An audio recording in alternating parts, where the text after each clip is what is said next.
Hi friends, ఈరోజు వర్షం పడుతుంది కాబట్టి మా ఇంట్లో వేడివేడిగా అరటికాయ బజ్జీ, మసాలా ఉల్లిపాయ గారి చేస్తున్నాము ఇంట్లో.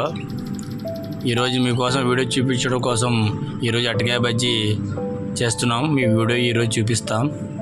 అరటికాయ బజ్జీ చాలా మెత్తగా చాలా బాగా వచ్చింది. చూస్తాకి నోరు ఊరుస్తుంది తినాలని. అలాగే సల్లపను కూడా చేసాము, చాలా చిన్న సైజులో. అవి కూడా చాలా టేస్ట్ బాగుంటుంది. మెత్తగాను గోల్ షేప్లో చేసాము, చాలా టేస్ట్ బాగుంటుంది. అలాగే ఉల్లిపాయ గారి మసాలాది, ఈ 3 ఐటెంలు కూడా చేసాము. రౌండ్ షేప్ రాలేదు, కాకపోతే బాగా టేస్ట్ ఉంటుంది. అలాగ ఉంటుంది ఉల్లిపాయ గారి.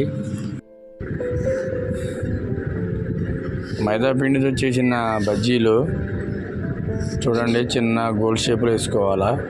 అలా చేత్తో చూడండి, చిన్న షేప్లో చేసుకున్నాం మైదా బజ్జీలు.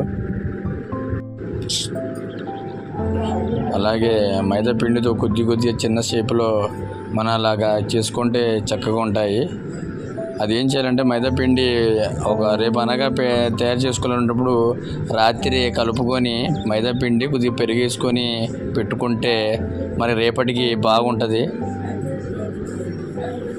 మైదా పిండి పెరుగు వేసుకొని బాగా కలుపుకొని పెట్టుకోవాలా.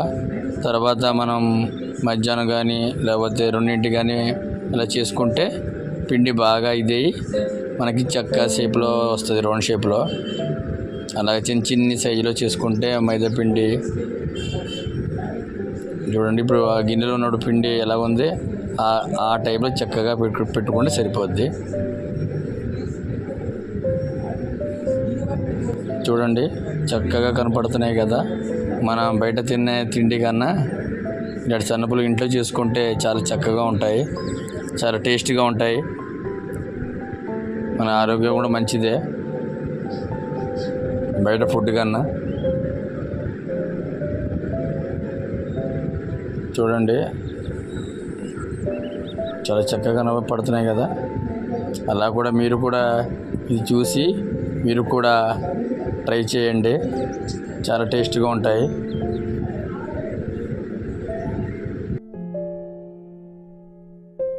బాగా ఎర్రబడ్డాక బౌల్లో వేసుకోవాలి.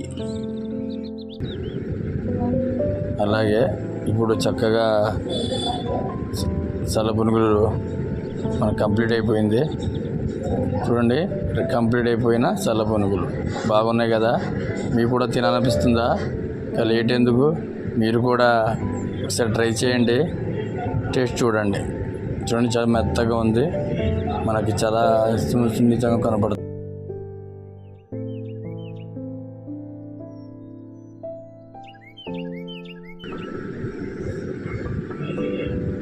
మినపపిండితో చేసిన ఉల్లిగారి.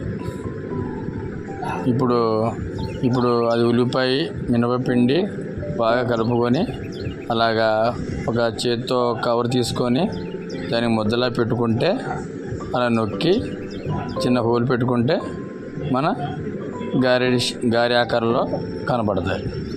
అలాగా కడాయిలో జాగా ఇలా నూనెలో వేసుకుంటే మనకి చక్కగా తయారవుతాయి.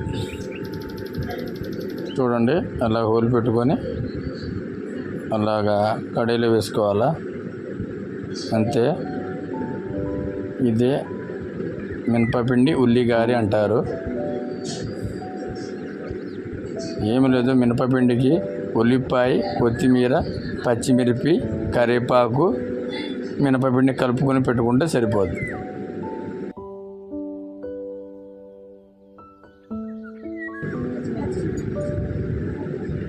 చూడండి, ఉల్లిపాయ గారి చేసే విధానం చూడండి. మనకి ఇంట్లో చక్కగా సింపుల్గా చేసుకోవడానికి అది బాగుంటుంది, ఈజీగాను సింపుల్గాను.